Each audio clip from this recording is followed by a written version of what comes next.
Hello guys, Namaste, good evening and welcome to Luxe Talks. Today is a very special day, the first day of Navratri. So the 9 days of festivities have already started. So please accept my best wishes for Navratri. All of us have been going through difficult and uncertain times. And things are slowly turning back to normal. And let's hope that we'll come out of this difficulty very soon. So, to begin on a positive note, let me just say that all of us, let's be positive, stay positive, but test negative. Lux Talks, as you already know, that it's a talk show, it's not an academic exercise. Our emphasis is on conversation. And the highlight of our sessions have always been the star speakers. They are all diamonds, and as you know, each diamond is different. No two diamonds are the same. So they narrate their wonderful stories and share their experience. And you, all my dear patrons, you are the light, and you make the diamonds shine. So what happens in the beginning of the show? We have the titles. So can we have the titles, please?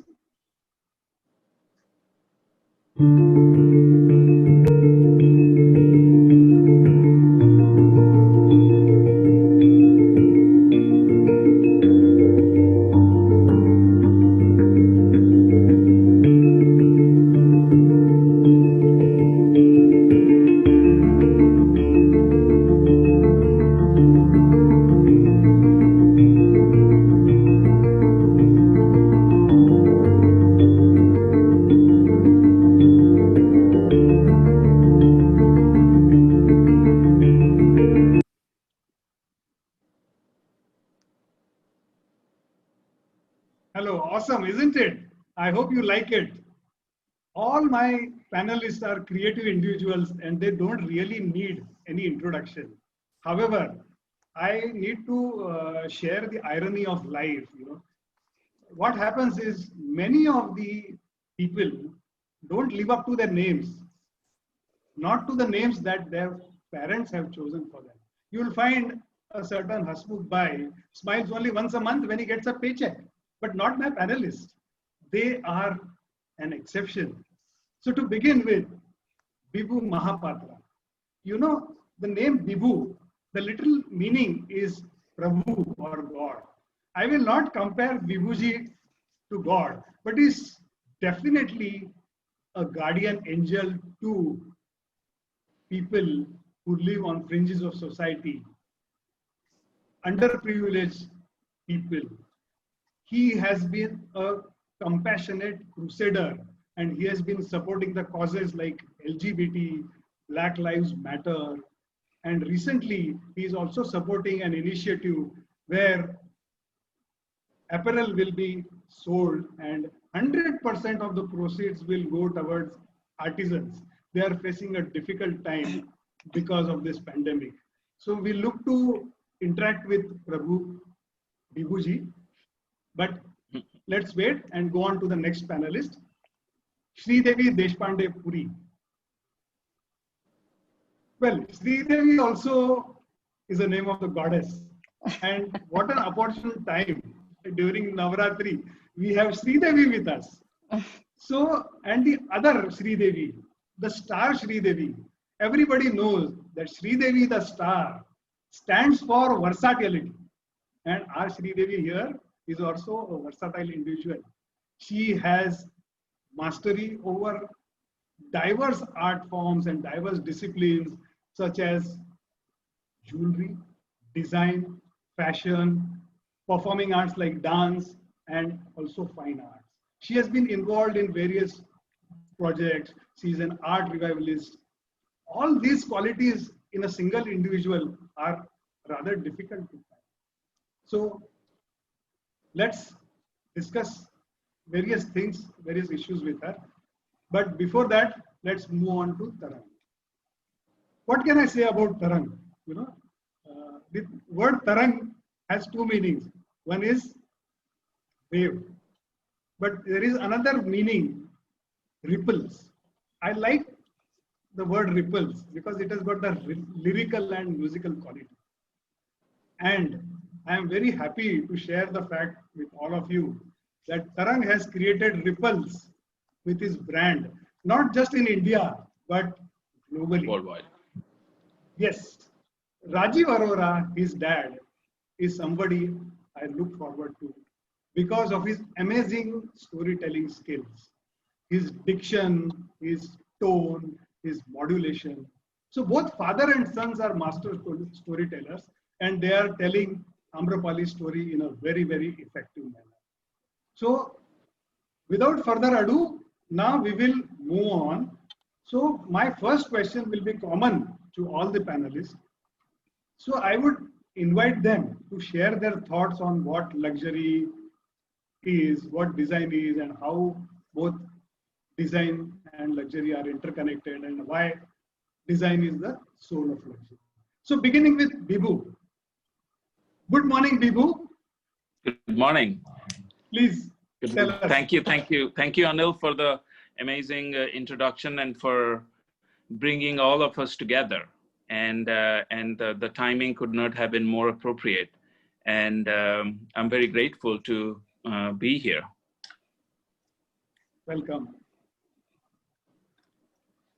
Please tell us about the design and luxury and how the two are connected. Sure. To me, I think, simply put, design is the anchor that connects people who contribute to the process with luxury.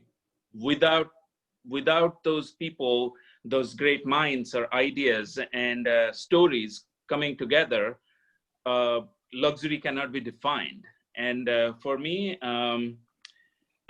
it's the uniqueness of a design which defines the value of that luxury item. So, and it basically what I'm trying to say is it's about the people who contribute the process of design that determine whether it becomes a part of a luxury or not.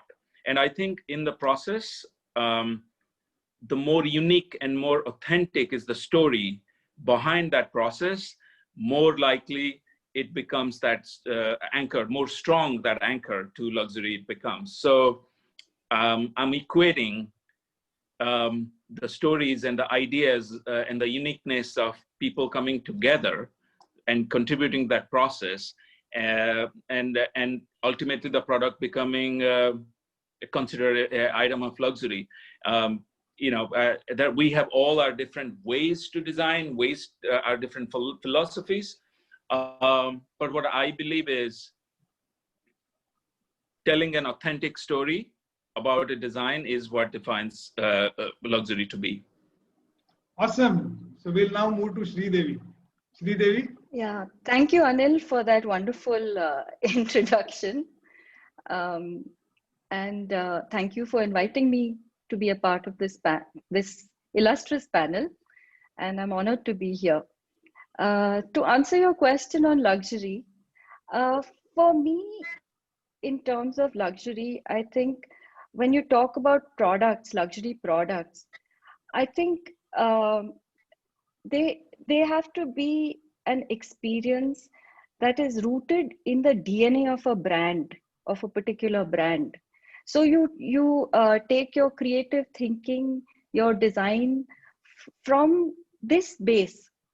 It gives you a thought process that you can follow through and express through your design. And I think that's what really makes a unique product for that brand. And like Bibu rightly said, I think it is also about telling stories. And how do those stories work with the DNA of the brand that you have built over so many years? And I think these stories is really what appeals to a consumer. So apart from this, I think it's also about the care you take. So whether it's the care in the thought process of your concept or the expression of your design to the craftsmanship. So it's it's a very collective exercise to create a luxury product. So a single cog in the wheel cannot be out of sync. Everything has to work together, whether it's the concept to design, to your craftsmen, to the materials you buy. Everything has to be at the highest level possible. And that is what really gives the experience of the product to the consumer.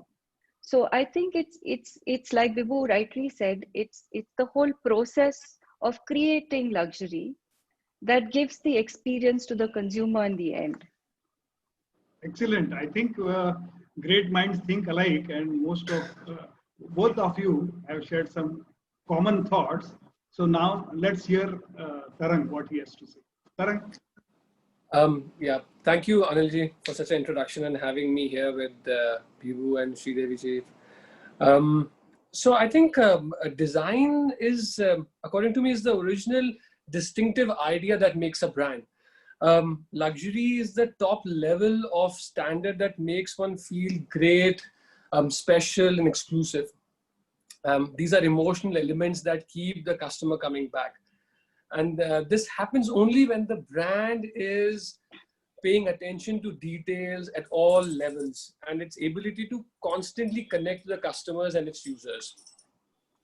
To me, luxury is to be unique, one of a kind, which makes client feel special, different from others, also enhance his or her confidence. You know, I mean, that's what we do with the Amrapali jewelry, is the boldness, and it's that idea. And design is tangible and luxury is not. So luxury is a feeling, luxury is very exclusive and not necessarily expensive. And that is the mistake which we also make a lot of the times. So luxury is when you see something and feel wow. So I mean, I'll conclude by saying that a unique and well thought idea that turns into a product is a great design.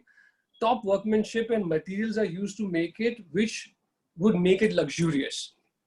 As Sridevi ji was also saying. So it may or may not come with the top price tag, which is very important as well, you know? Yes. Awesome. So, I think luxury also has this element of mystique to it, right? And Yes. I think that's an important part which adds that extra joy to the consumer when they experience the product. Absolutely, and it's about discoveries.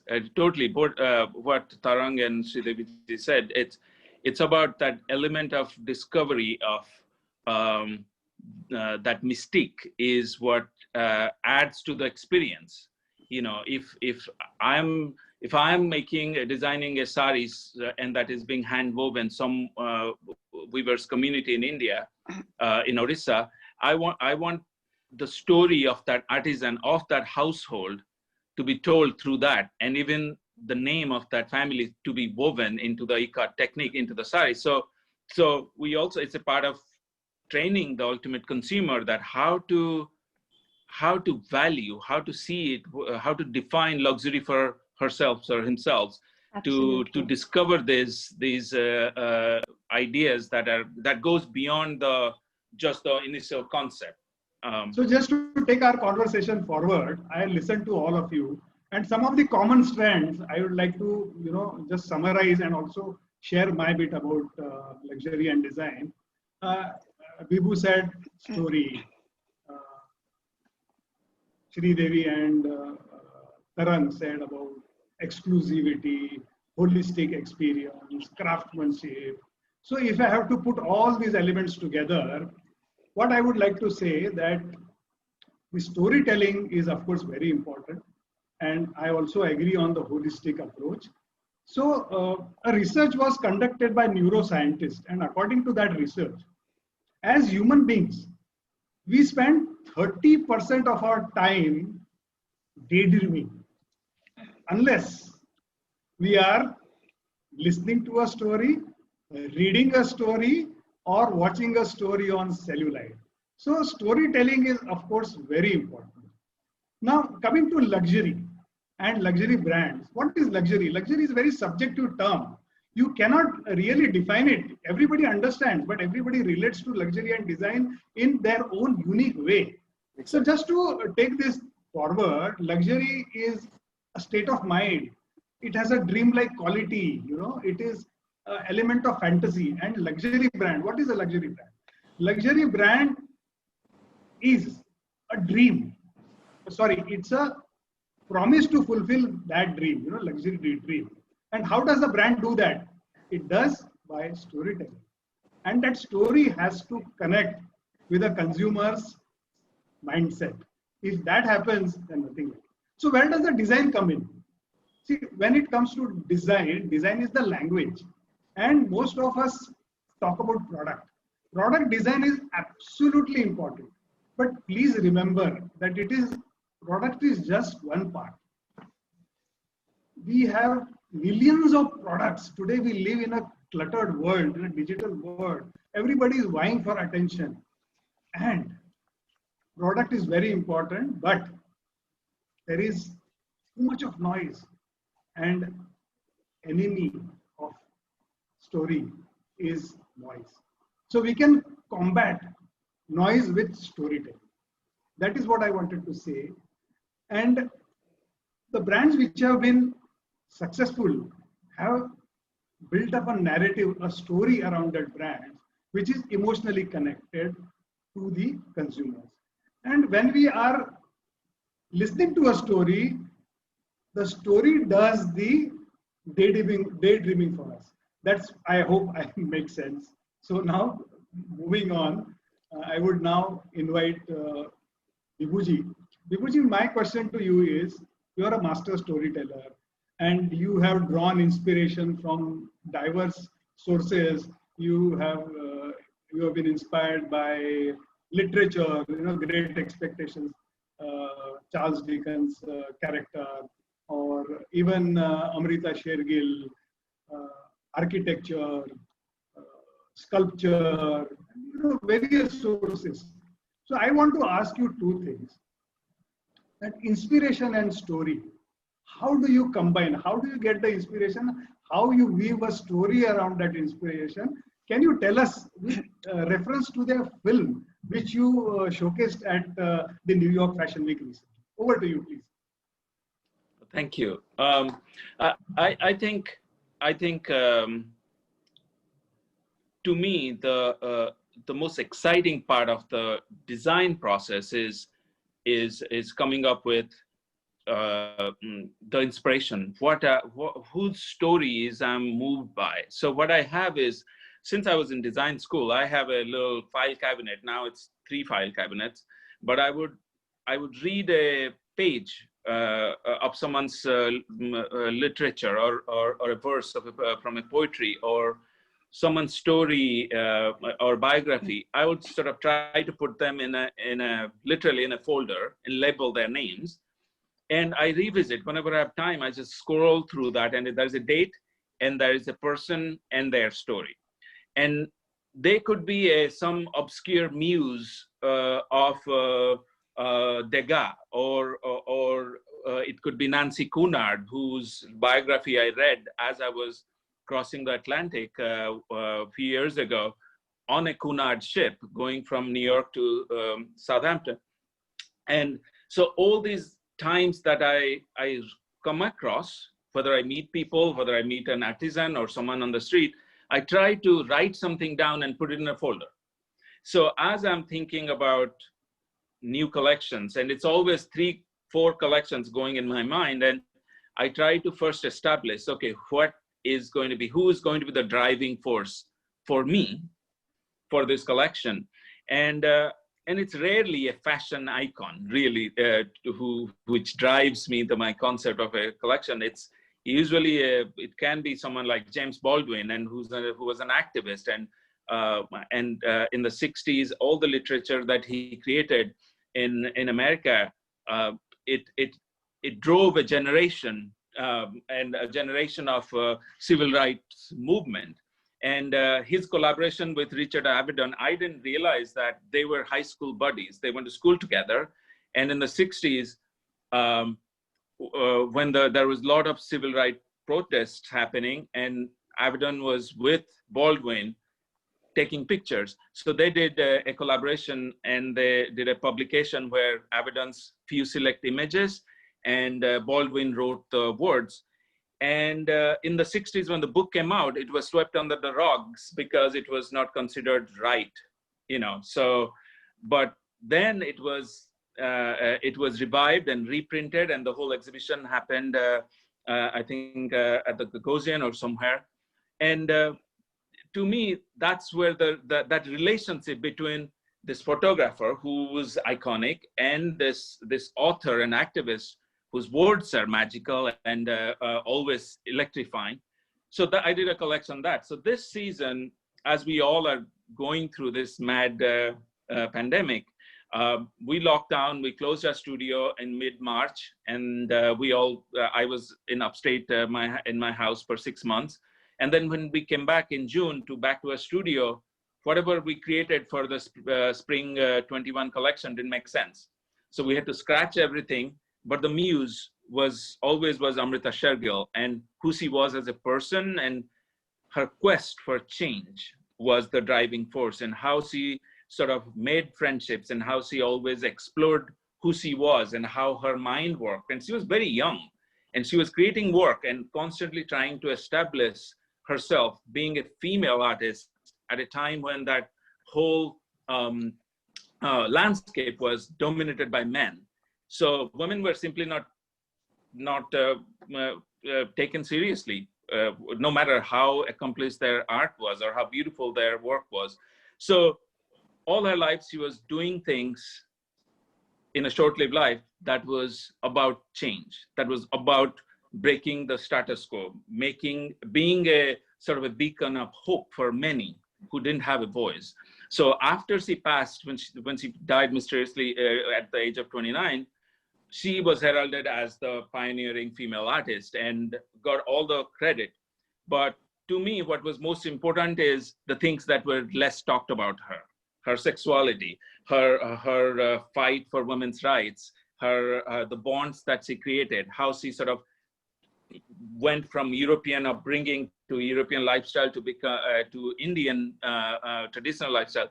So that sort of became the driving force. The color story changed. There are a lot of greens and chartreuse and lime and pinks and a lot of neutrals, also black, sand, and ivory sort of came together.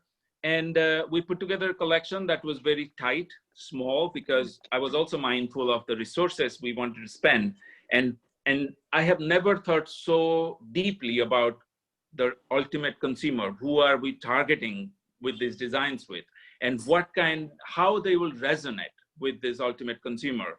And we always think that by default, but this time things have changed. You know, they don't, all our lives are disrupted. So how can we tell and present a collection that puts out my creative ideas, but that they can relate to it? Like, you know, I have a place in my life for this particular product. So we did a small collection, and then came the question to how to present it. So we didn't want to do a fashion show.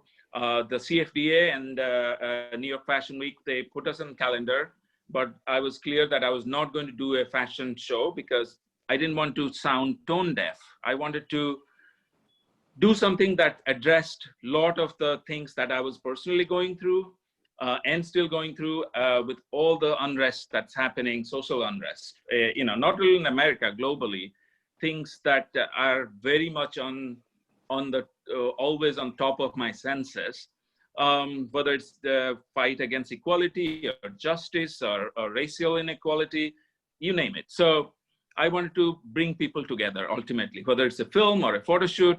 So we decided to make a film, and I made a statement, one paragraph, and I shared it with many creative people, and they all came together organically, and including my director friend Shruti Ganguly and Ariana DeBoss, who plays the main muse, and who's also coming out in Steven Spielberg's West Side Story in December.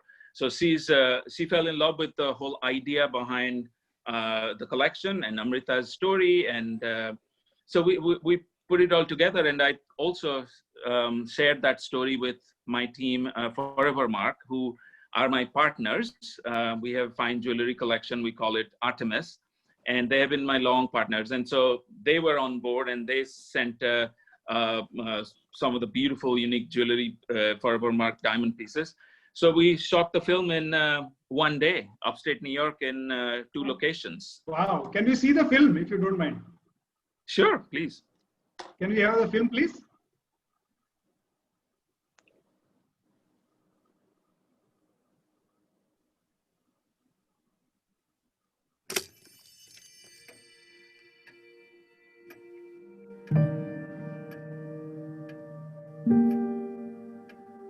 A feral feather in my heart guides me to betray this common scheme of things, where night follows day and swallows the color of wings.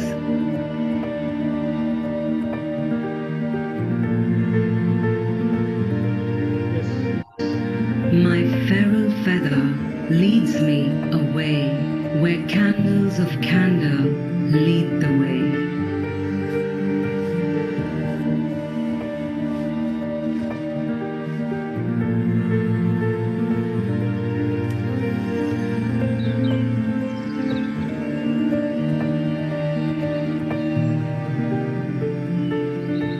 In that world stolen from time, I am awake.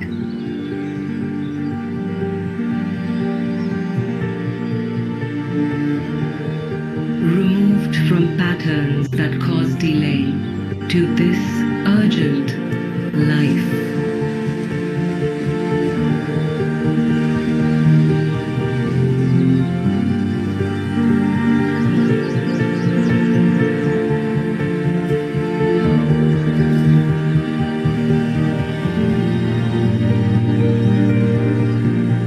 My rhythm soars.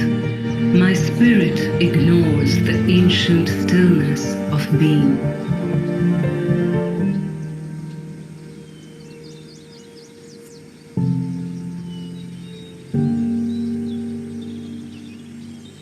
I start walking on rays. Walls become my wings. I follow my feather. I follow my feral. I know I'm going to be okay.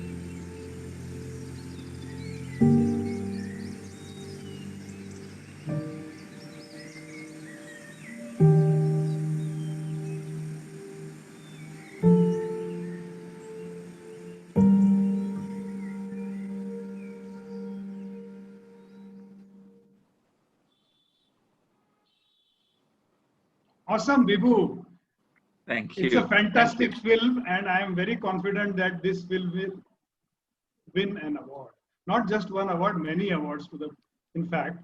And what I have observed that there are stories within a story. The subtext are very subtle yet very effective. There is dance in choreography, there is showcasing of clothes, there is jewelry, there is poetry and social cause, Black Lives Matter. All the models are colored, and that is by design, by choice, and it's not a coincidence.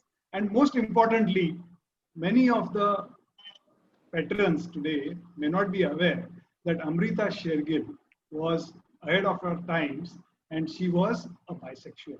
So it tells a story wonderfully.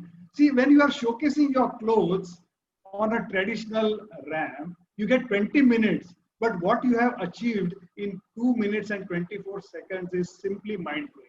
So with that thought, I will now move to Sridevi. Sridevi, welcome. So Ganjam is an enigma for most of the people, because it stands for certain values. And when we talk about Ganjam, what comes to mind is work of art.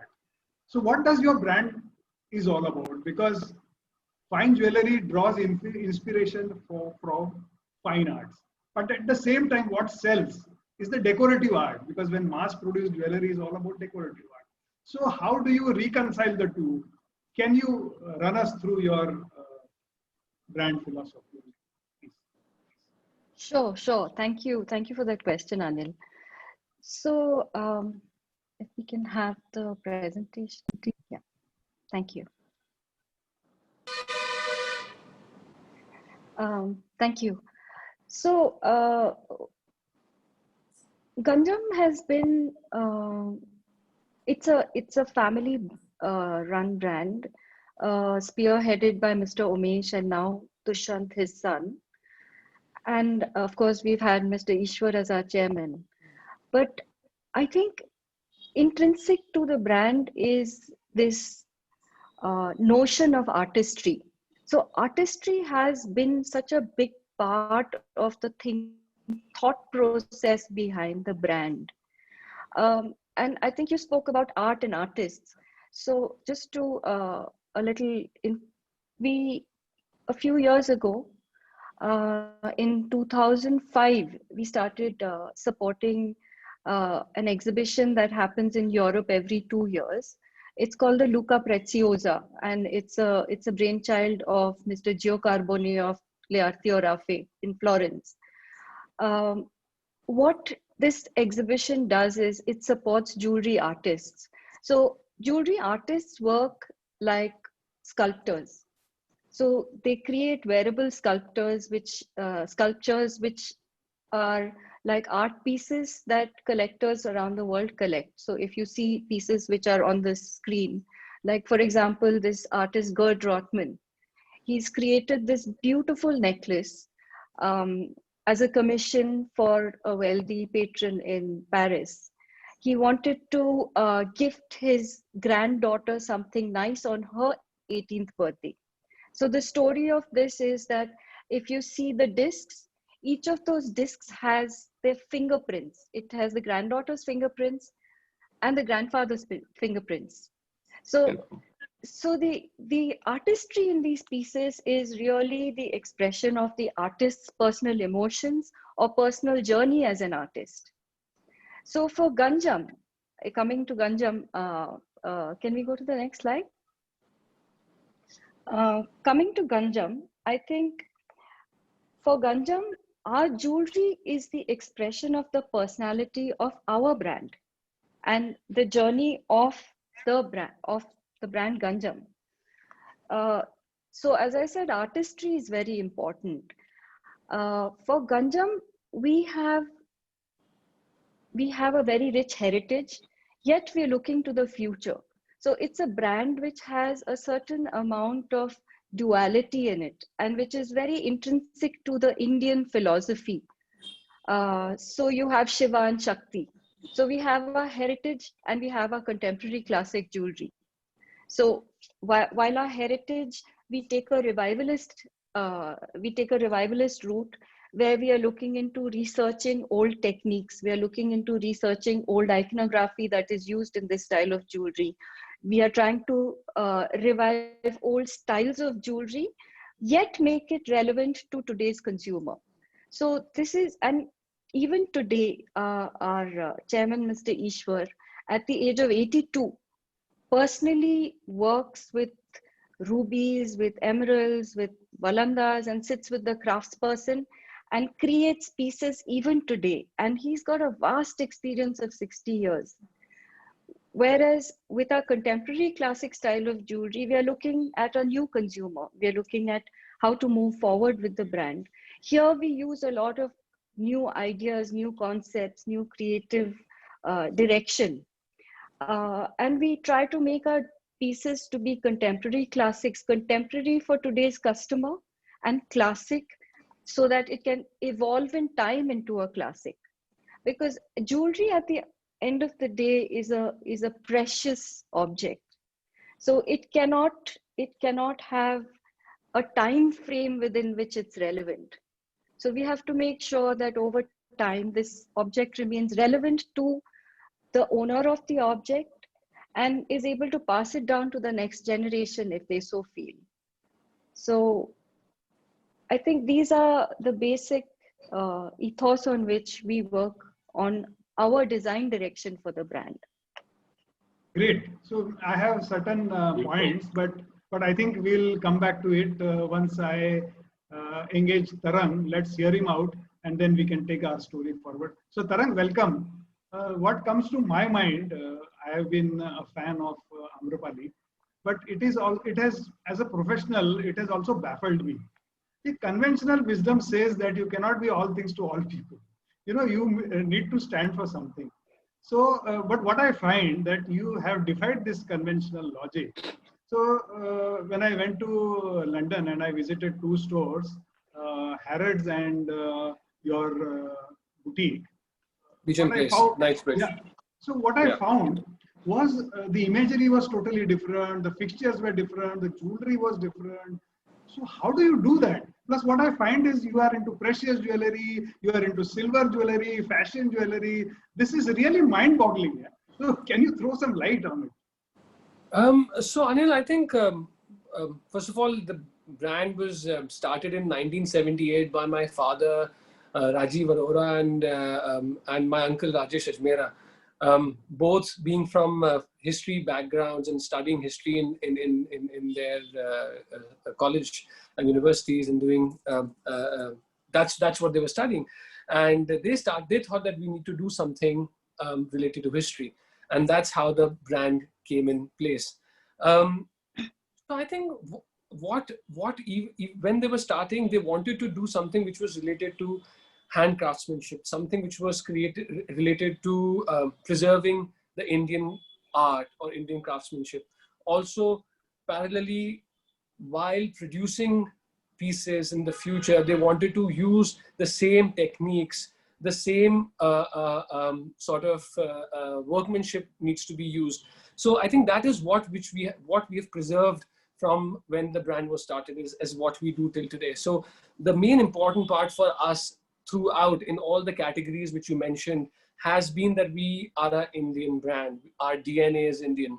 No matter you see in one of the places in the country, our retail presence in the country or internationally, you will see that there is going to be an Indian DNA to it, which is very important. What they were also doing simultaneously was preserving a lot of tribal art.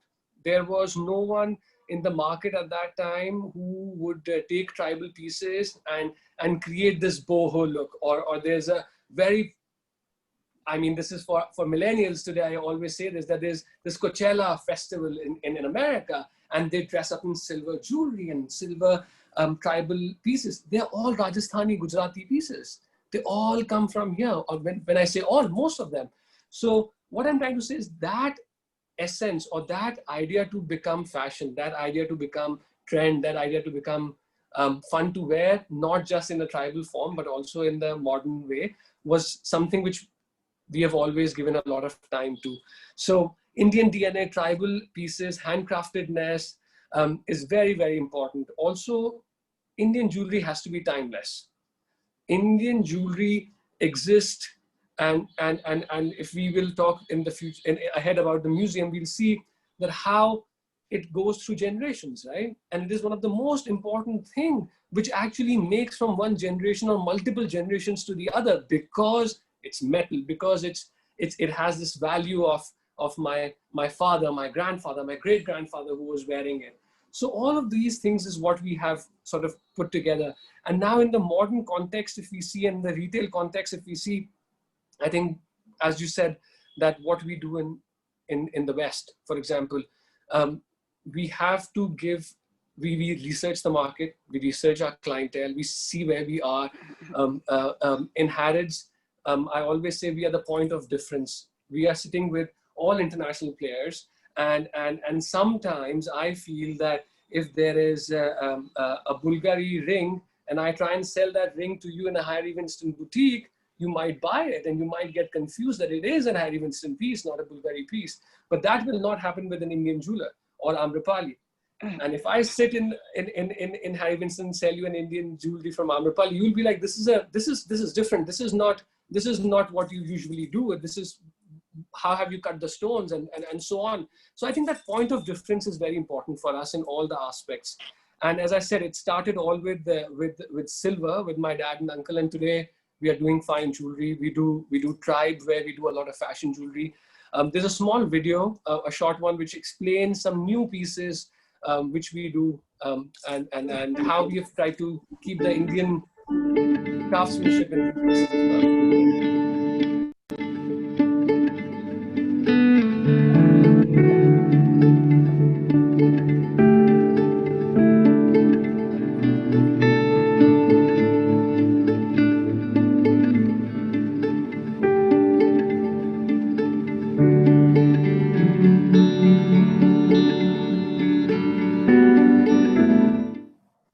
And obviously, being bold is definitely very important for us. So as the brand is such, no matter if it's silver or if it's fine. So that is something which I think we are very passionate about, and we try and deliver to the world.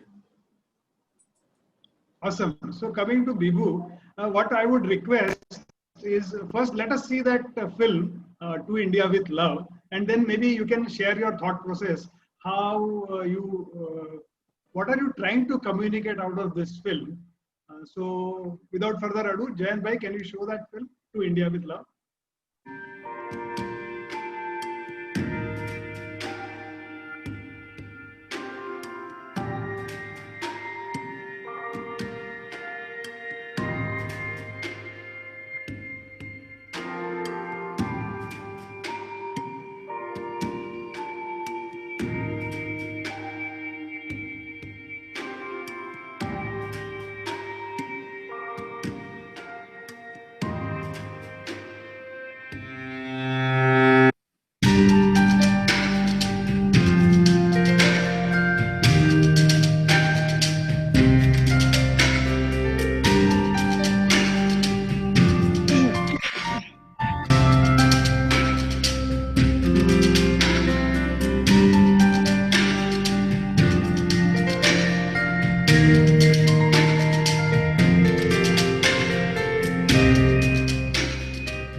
Yes, sir. Please tell us.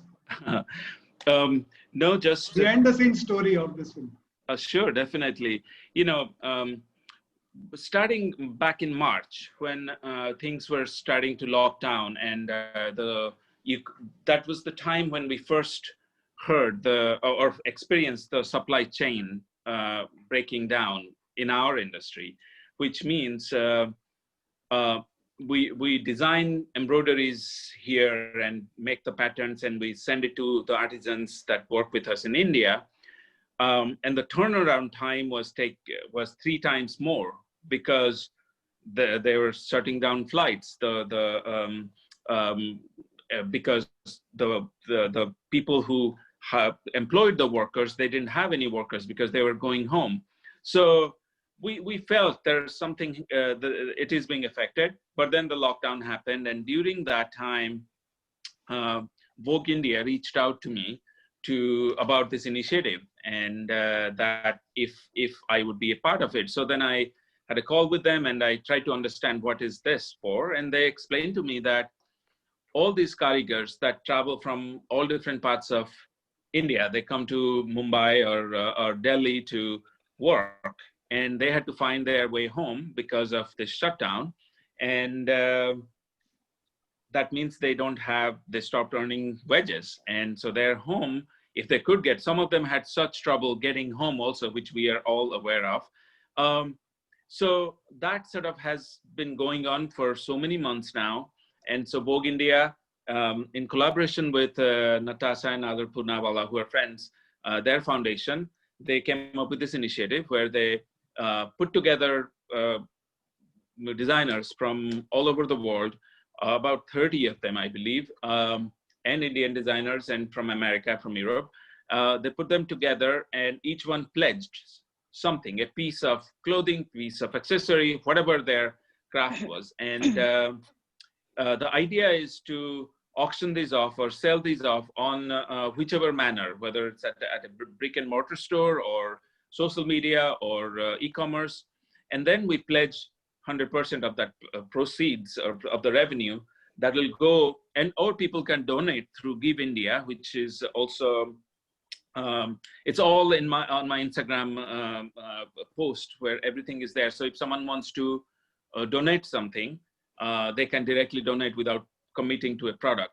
So the whole idea behind it is to come together as a community and to pay attention to this sort of the vitals, the real the soul of fashion industry, garment industry, of fine clothing is all those are those artisans, and this is the time to stand up for them and to support them.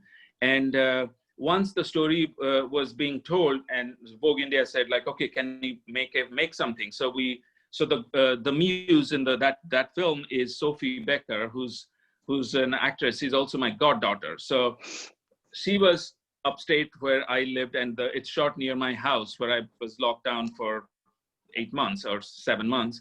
So we sort of, one weekend, we started filming this, and she understood what this meant, what is the purpose of this film. So it was launched last week, I believe, and on Vogue India's Facebook Live, and they did a massive push. And we all hope that we will generate enough revenue and keep on generating, and also in the process to educate our audiences, all the designers and their audiences, that about this initiative, and they can sort of just donate whatever they can, $5, 5 rupees, 10 rupees, whatever they can contribute towards it, so that we can stabilize this entire community of 20 million people that have been affected in India, these karigars who have the burden of keeping this heritage going. This is the time for all of us to come together. And so this is the result of that initiative. And we're pushing to generate as much funds as we can. I'm happy to share that link with all of you, all the viewers and everyone, to donate for this amazing cause.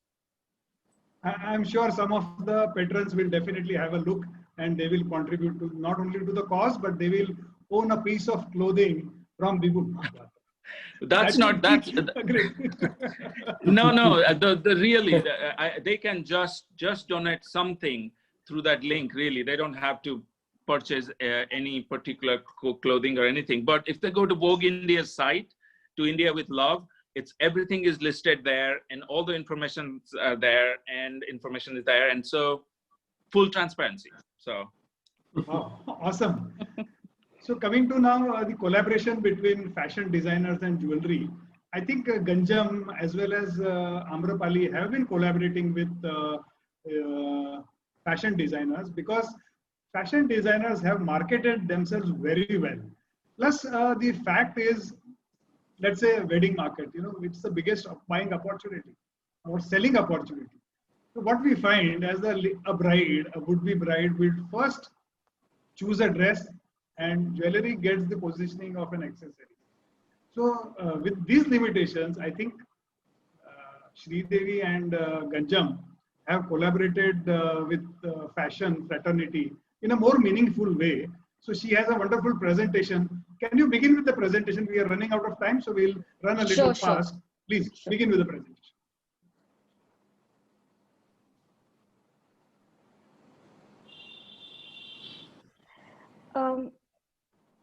So if we can go to the next slide, please. So Ganjam's association with fashion has been an interesting association, because we've taken the route of styling rather than fashion. So because we as a company feel that fashion, no disrespect to you, Vibhu, but fashion is transient. Whereas there is a certain amount of permanence where jewelry is concerned. So we feel that if we educate our customers about styling, where they understand themselves, their personalities, their body types, and are able to discern what kind of clothing they can wear, and therefore what kind of jewelry works for them. So for us, we took a more holistic approach to an individual styling needs. And we did a very interesting event with Wendell in 2003 in our Ganjam by Design store at the Leela. And this was a resounding success, because Wendell spoke to these clients about color, skin color, what colors work with your skin tones, what kind of silhouettes work with your body types. And he actually took people from our customers. So we had 4 or 5 sessions, and from each group, he took 5 customers and transformed them. So they immediately got to see how they can look different, or all the principles that he was talking about, how they can apply it to themselves. And I spoke about jewelry and what styles of jewelry will go with what kind of necklines, what kind of colors, what kind of styles of jewelry to wear for certain face types or certain body types. So this was a fabulous event which we had. Next slide, please. Another event which we did with Tarun Tahilyani was that we were, I think, the first jewelers to be at the Milan Fashion Week in 2004. And we were Tarun together. had this slightly Indo-Western kind of, yes, absolutely, we were together. Yeah, yeah, your dad and your uncle were there as well. Yes, exactly. Absolutely. So Tarun had this interesting style, which was Indo-Western style. And we used very bold heritage pieces. We used beautiful pearl scarves on it. And it was the first experience for us on an international platform with fashion and jewelry. So next, please. We've had a long-standing relationship with a Japanese designer, Kazuo Gawa. In fact, he was there at the inception of our boutique. And I think he taught us to view jewelry more holistically. So in Japan, he had this concept of working with fashion, jewelry, and lifestyle, because I think that's where the relevance of any object is built, especially which you adorn. So so we've done several events with him. He designed beautiful collections of jewelry for us. Unfortunately, we lost him a few years ago. But he had a big influence on how our brand transformed itself at the initial stages of our journey of luxury. So the next, yeah. And then we've done shows at IIJW. We did one with Wendell, where we launched our Nizam collection. Again, for us, it was important to show how even traditionally styled jewelry can be worn differently. I think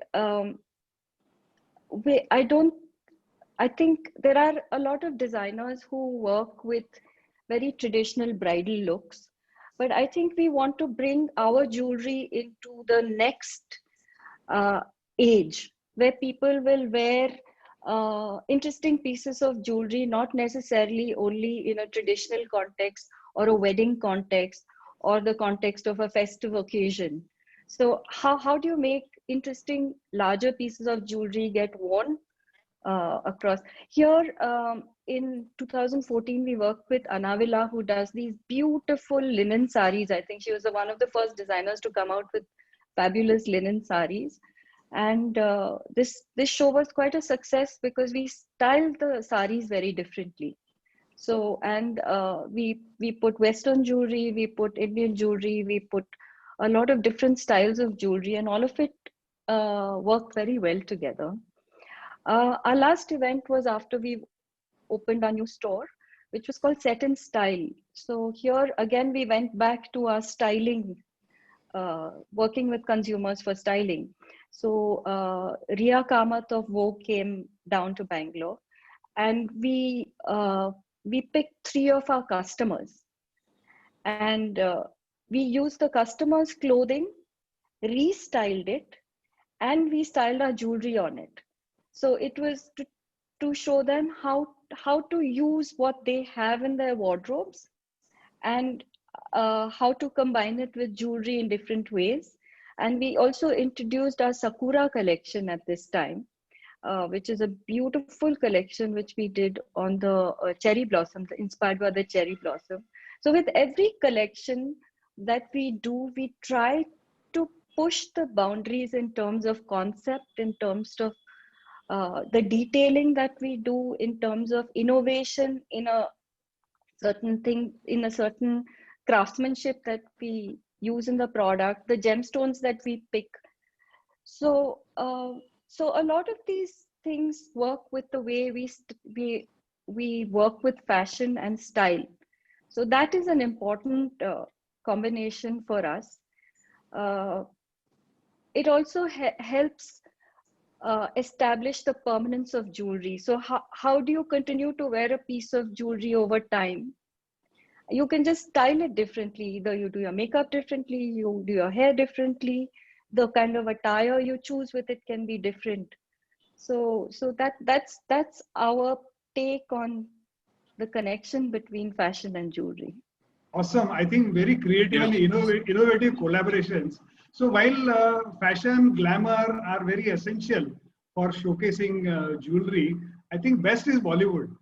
And Amrapali has worked on many Bollywood projects. So first what we'll do is, there is a very nice video that he has made only for us. So we'll watch that and then we'll talk to him.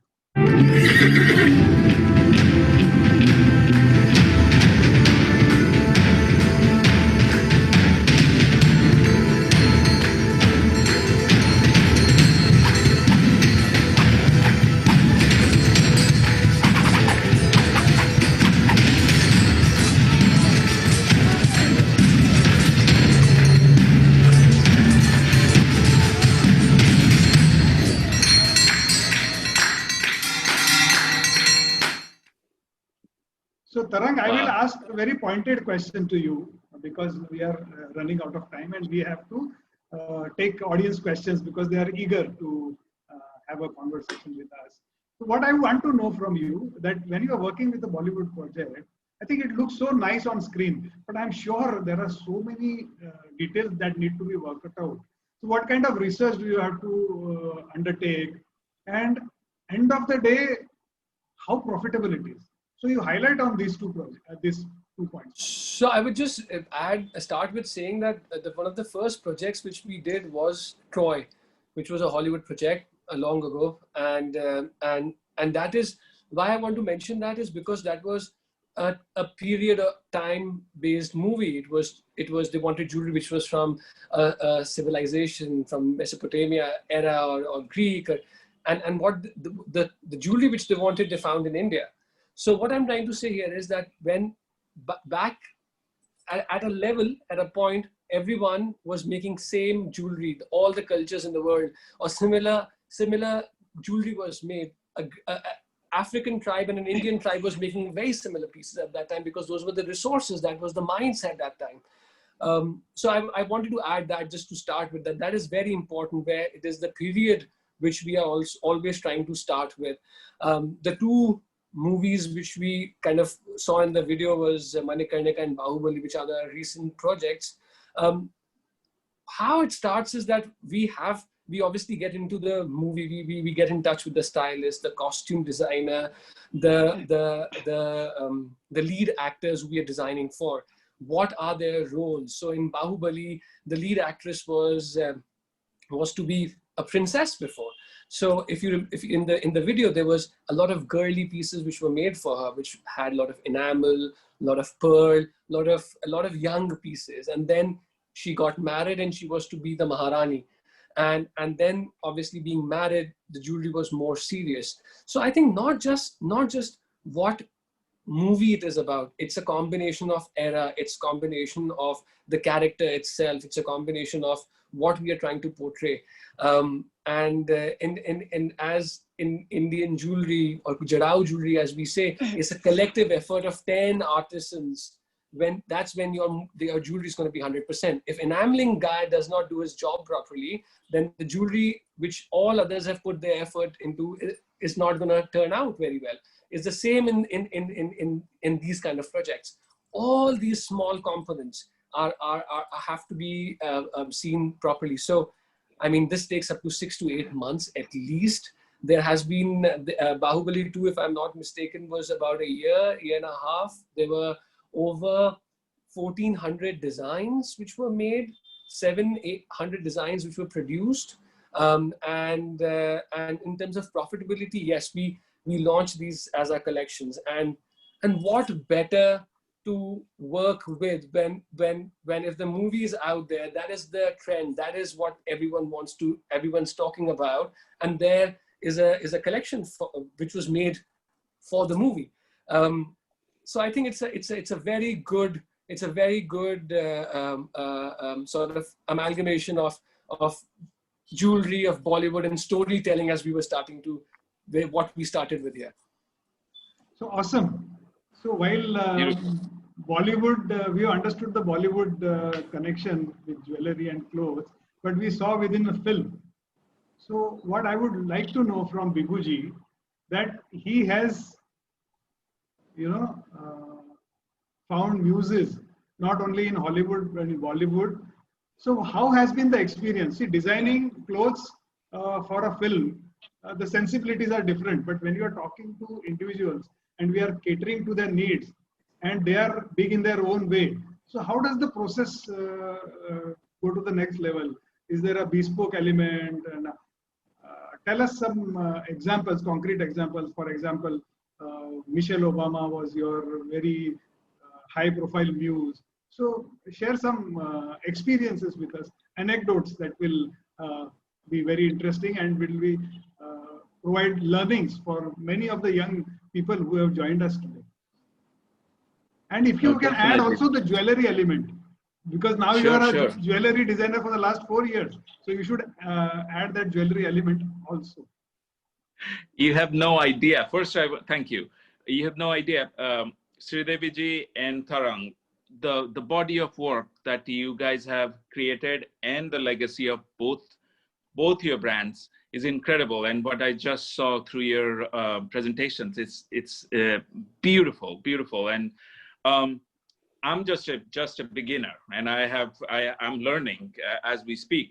But going back to designing for someone, whether they are a private citizen or they're a celebrity or they're the first lady, it's in philosophy, in theory, it's the same thinking. Just as Tarang was saying, like, you get into who it is for and what's the mood and what's the person is like. And but in this case, in my case, it's for the real person who's herself. So, and what's the event she's going to. So we get into all that, and it can go either way. It can be something from my existing collection, or we sort of really collaborate and look at getting the textiles created and the elements created, the embroidery made, and completely bespoke element. So we have the bandwidth of doing that, and we take that very seriously to pay attention to what the needs are, how to sort of make it a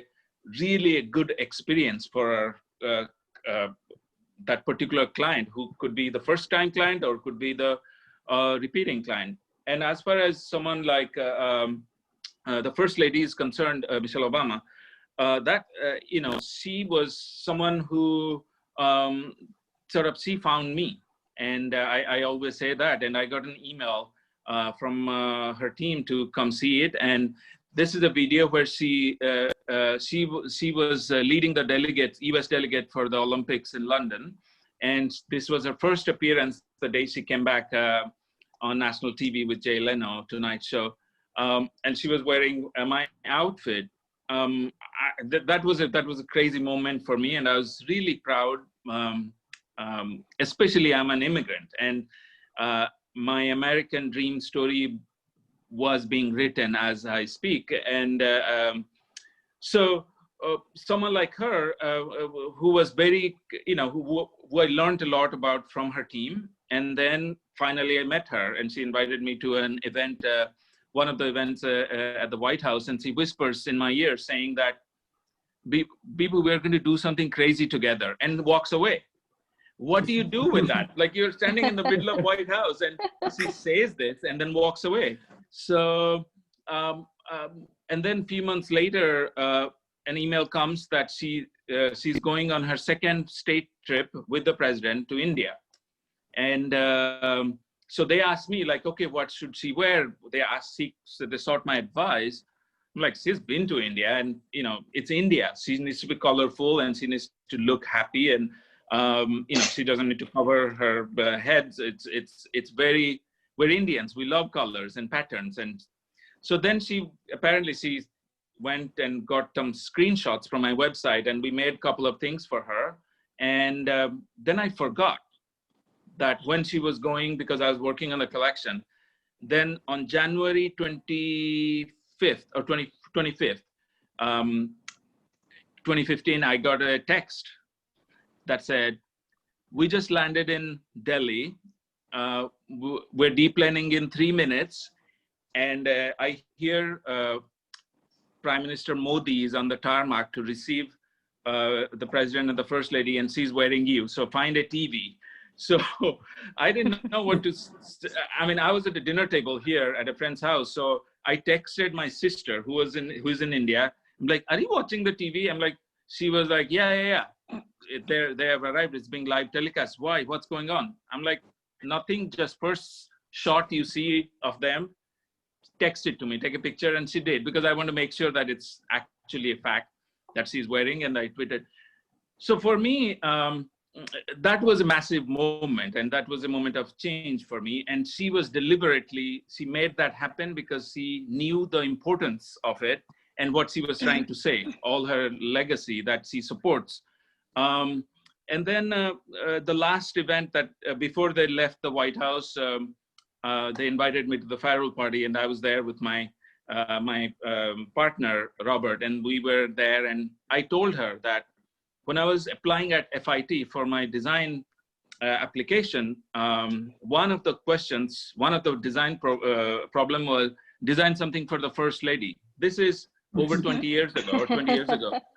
And so it was Hillary Clinton, then the first lady. So I was struggling with that, like how to make something, I knew I would flunk from that.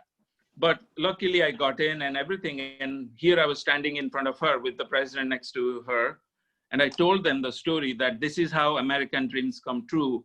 And I'm grateful to her. And so to me, I think all along the process, you have to be honest and be very, very transparent with your process. And if you just tell your story, and if it resonates with them, it's great.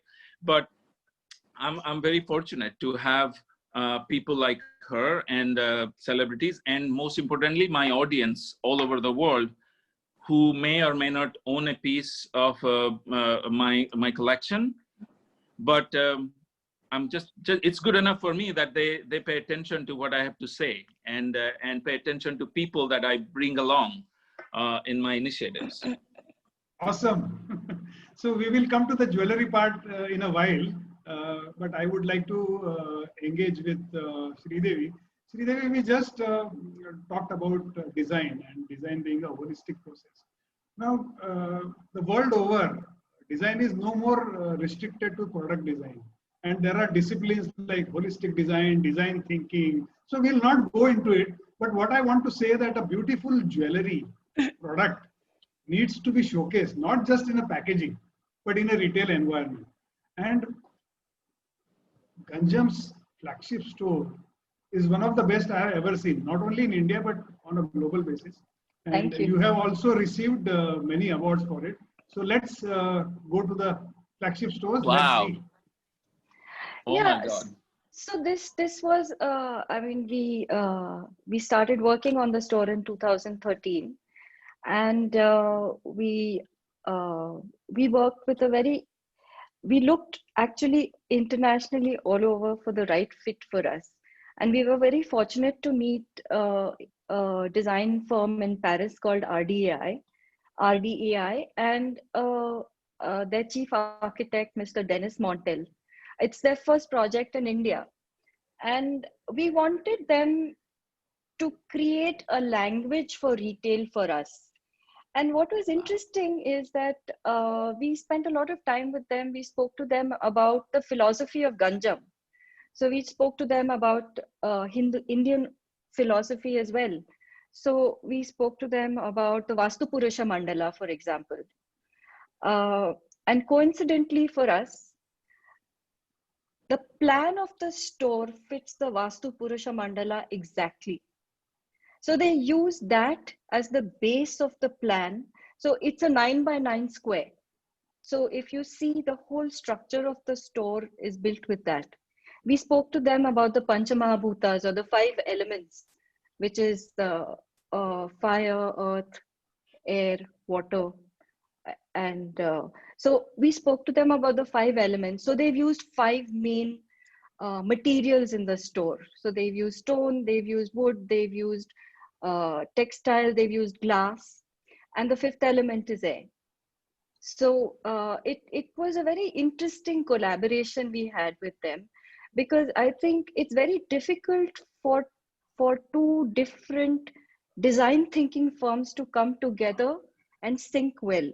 And with RDI, we were very, very fortunate to have that. I think Mr. Umesh spoke to them about the significance of a banyan tree and how it exemplifies rootedness. So if you saw the long columns that were used to separate the spaces, represent the bamboo columns. We also we as a brand, we traveled down from Orissa to Hampi when the Vijayanagar Empire was there. We were traders in gemstones. And from Hampi, we moved to Mysore and then to Bangalore. So I think Ganjam as a brand has moved from one seat of power to another to another. I think it's followed that logical journey. And as part of that process, Hampi is a very important element for us. We've had the fortune of working, of course, with the late Prabhuda Dasgupta a lot. He helped us create imagery for our brand. His last project for us was a very special project where he photographed Hampi through his eyes for us. And there's a very beautiful book that we've produced with his photographs. So the stone that we have used in our store represents Hampi. And Wow. one of the things that we wanted to highlight was, how do we in a retail space give each consumer a private experience? And that is what we've created in this particular store. And I know we're running out of time, so I'm going to let you get on with the next question. Awesome. Yes, Beautiful. We have a question which is related to retail, and it is addressed to you. So Okay. I'll read out the name of the lady who has asked this question. Her name is Samina Anjum. Okay. And what she has asked is, in a retail-oriented organization, should designs be quantified and incentivized? If yes, is there a way to implement it without compromising on creativity? So I think this question would be relevant in a very different level of design. I think at a mass manufacturing level, there's a certain speed at which designers are expected to produce designs, where they're not expected to use a lot of creativity, because they're addressing a market where there is a certain aesthetic that is accepted. So they have to play within that realm of that aesthetic to create more designs. So in that level, I think I don't believe in incentivizing. That to me is an antithesis to design. But I do feel that at that level, the speed of design probably needs to be faster. Whereas if I'm looking at a collection for Ganjam, we take 1.5 years sometimes to bring out a new collection. It takes us 6 months to do design, 3 months to do research and development, and then to procure the materials and all of that. It takes us 1.5 years. So it depends on the level of design that you're addressing, where time becomes a factor. And therefore, it becomes viable for a company or not viable for a company, depending on the level at which you're addressing the consumer. Very well articulated, Sridevi. I'm sure Samina would have gathered some insights. So now we'll move to Tarang. And I'm very happy that, the question which I'm going to ask you on behalf of one of the patrons is directly related to your museum. So what we'll do is, You answer the question and we'll immediately play that video which you have made about Amrapali Museum. So I'll just read out the question to you. I have summarized it. It is from Ravi Sethi and he is from Dublin, California. So what he's asking is how design heritage is relevant in the modern context. So you can answer briefly, then we'll show the museum video and then we'll take on. Okay. So I think there are two different parts to this. So let's start with the museum. If you want to start the video, and I can talk about the museum. Yeah, please.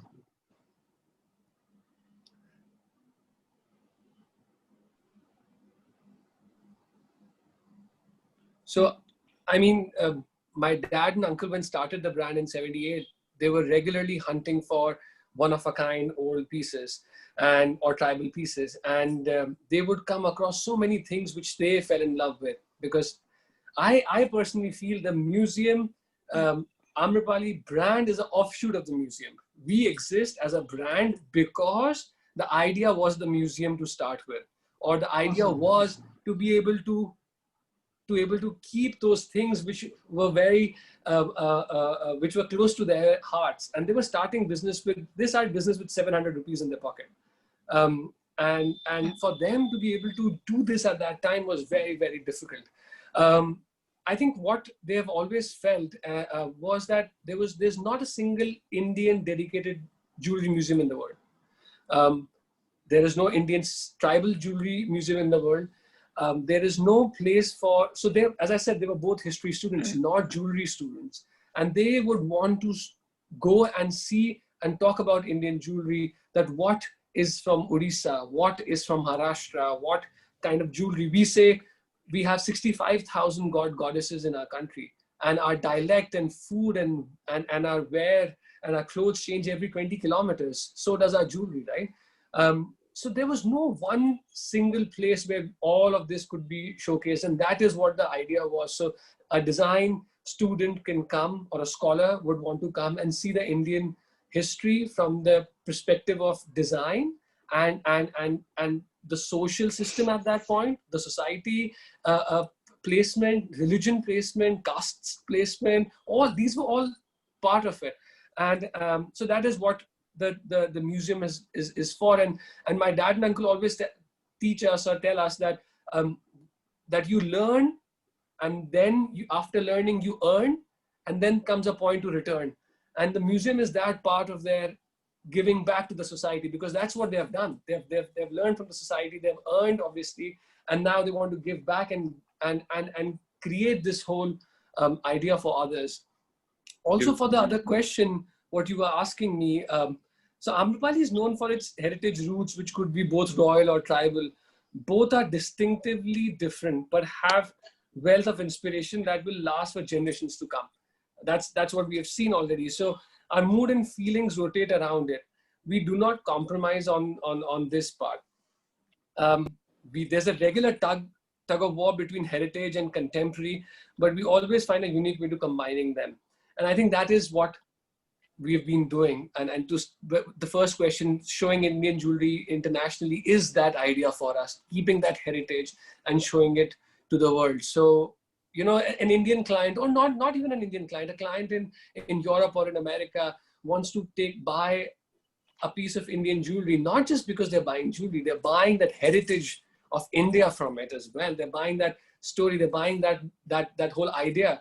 And that is what we have done with that. Excellent.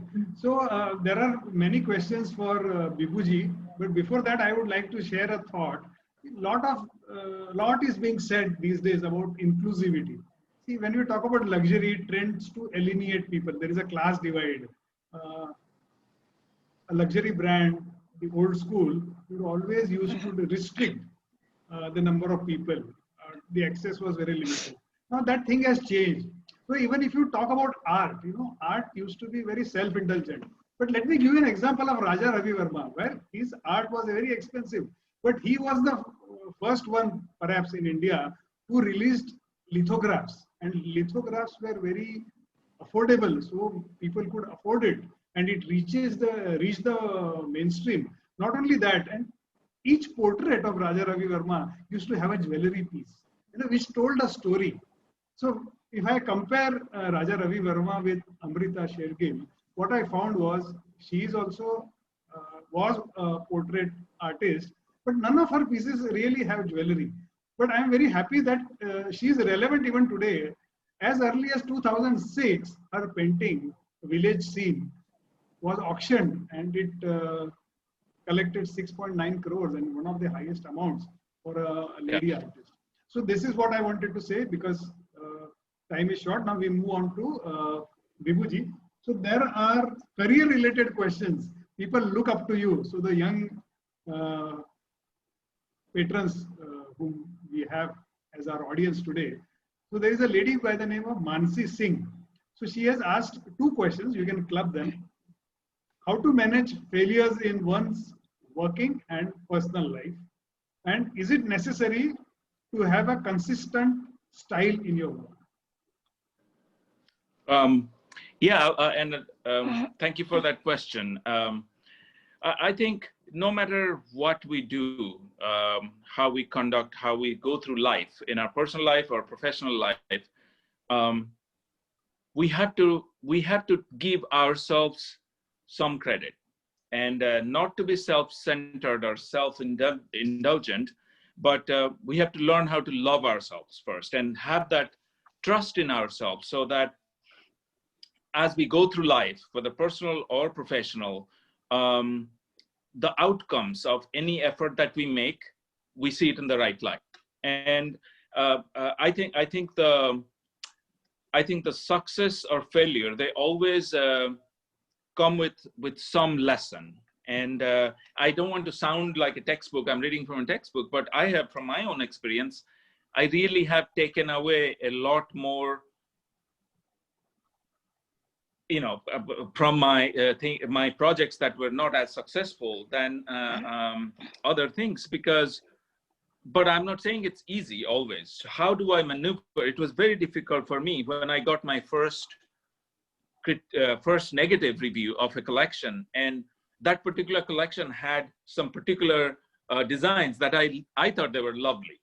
And guess what? The reviewer, who's very, very, very well trained, and she basically butchered the entire thing because of those pieces.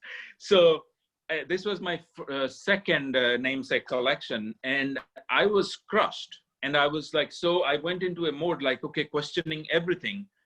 Then luckily, I again came back from there that no, it is actually a good thing, and that someday I will be really proud of it. And I really looked at those designs, and then I decided that I'm doing a business. It's always, to me, the creativity and commerce, they have to be balanced.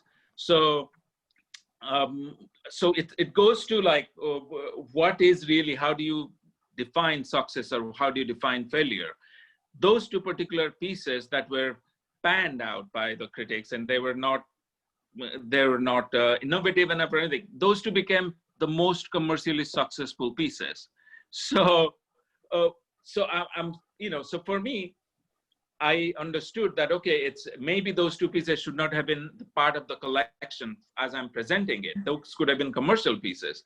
So I learned that editing is everything.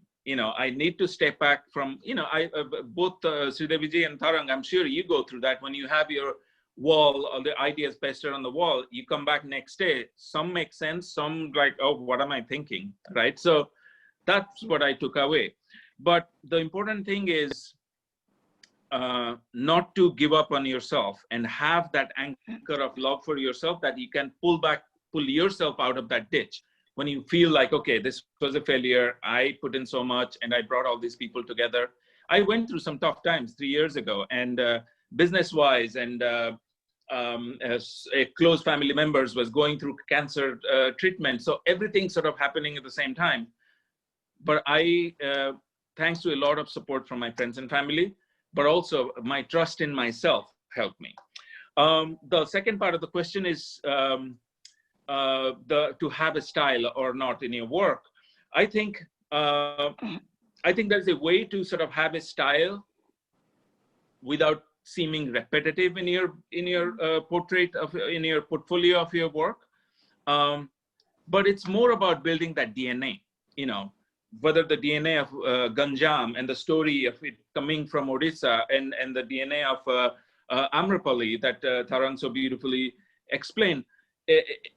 There is so much diversity within each of these brands and each of their products, but they all speak the meaning.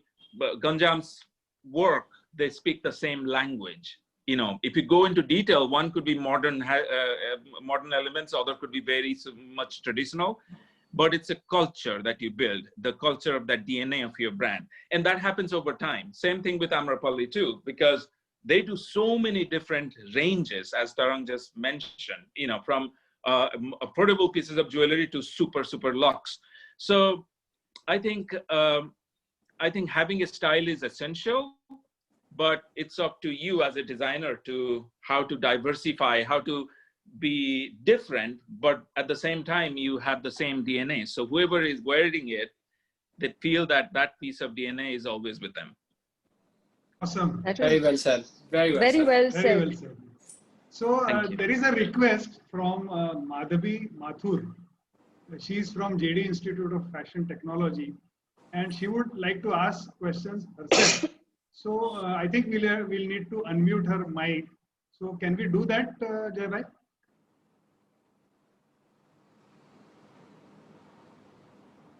Yeah, I think we can see. Hi, good evening. Am I audible? Yes, you we are. can hear you. Yeah. Thank you so much, Mr. So can you Prabhakar. turn 1 minute? We can turn your video also on. Can we do that, Jai Bhai?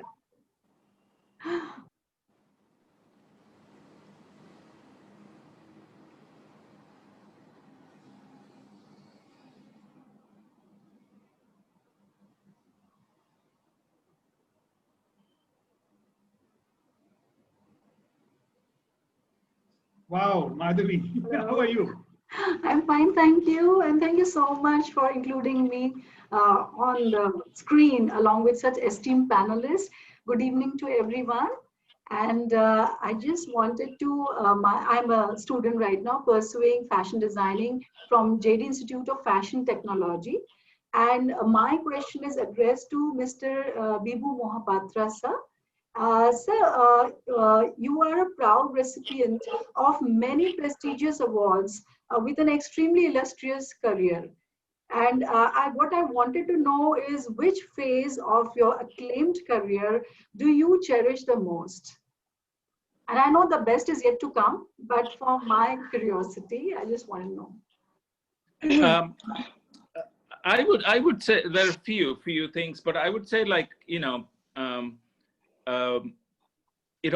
I would go back to the beginning when my mother taught me. I was 12 years old, and I was always very curious about her jewelry and her saris. And she had a red bundle that she kept. I'm sure most households would have that. It's a red cotton bundle that was there. And I always ask her, Mom, what's in there? Can I see it? And she was like, yeah, some other time. And around that time, I was 12, 13, I believe. And she was also, she was an artist. So she would create things. She would do embroidery. She would cut up, sew things. So I also wanted her to teach me how to run the sewing machine, the one with a pedal on the bottom. This is a traditional Indian mother.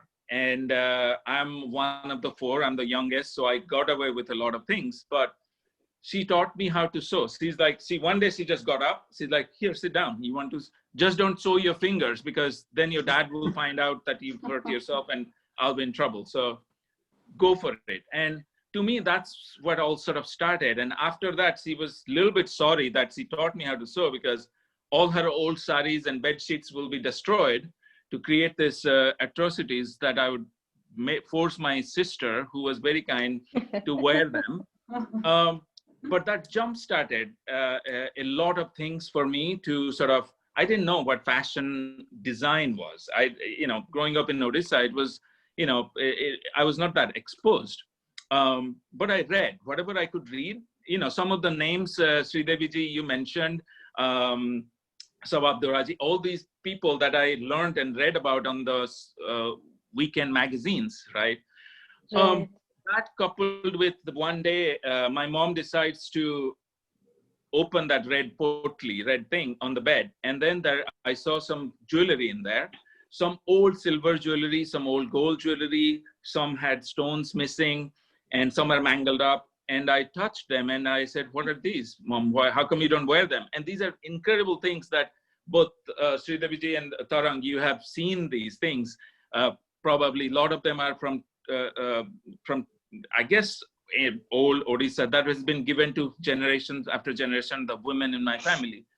That's the first time I learned that jewelry has the power of being heirloom and power of, again, telling stories of generation to generation. And my mother, while she wore only some of them few times, but she held on to it to her life. And then when my sister-in-law came into the house, it was given to her.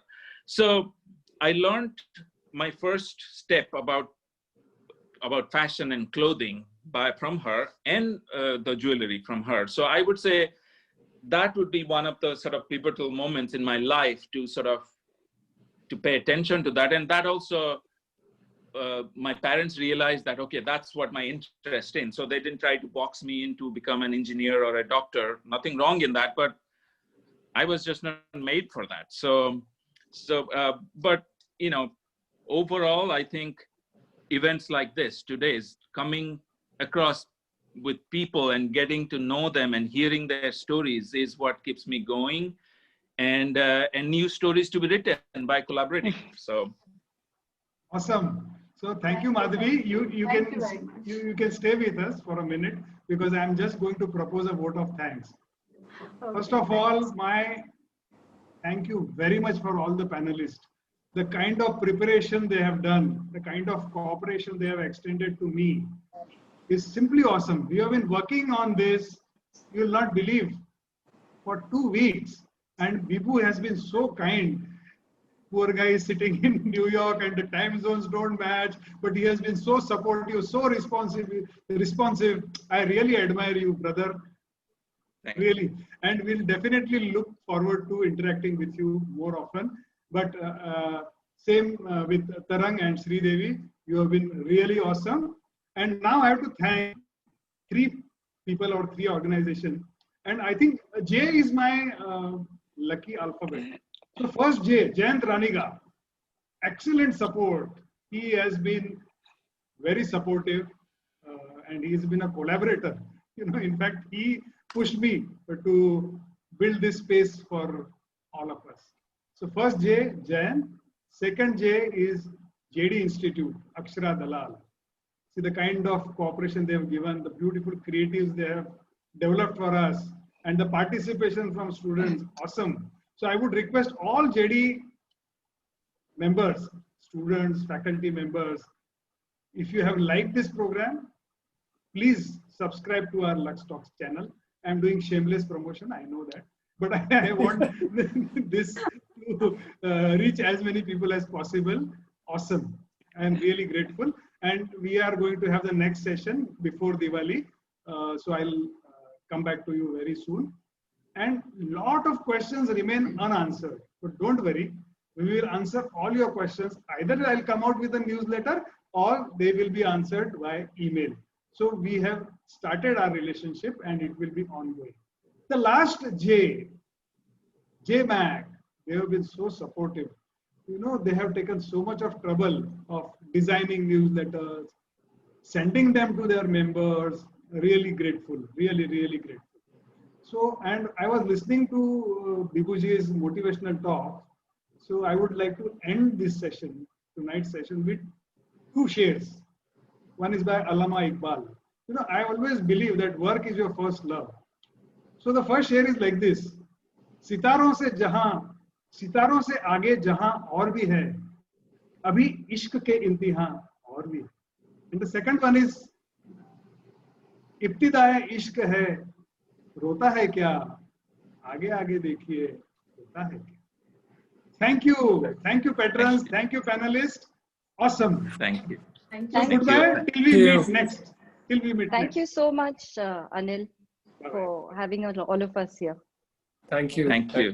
Bye. Thank you, everyone. Thank you. Thanks, Tarun. Thank you, Vibhu. Nice meeting all of you. And wish you all a very happy Navratri and Dashera, because we are going to meet only after Dashera. Yes. Thank you. Thank you, Thank you all. Jen, I wish for I was putting there all this in together. India. Of course, yeah, really, it's a great initiative and bringing us all together. And you know, I look forward to, and also I have to thank Sachin Jain of Forever Mark for putting us together, Anil, to Yes, be a absolutely, part of it. absolutely. Yes, absolutely. And I look forward to meeting you all in person and come to your homes and eat food at Yes. home. Absolutely. Okay. Anytime. And All right. I'm going to come to your studio in New York within Please do. 6 months. You all are always welcome anytime. I'll be very upset if you come to New York and don't see me. So yes, No, I have for all of you. many folks in US, so I'll definitely come. So goodbye, good night, Shabba Khair, Thank you. Shubh Ratri. Thank Thank you. you. Thank you. Bye. Thank Thank you. you so much. Bye. Everyone. Thank you very much.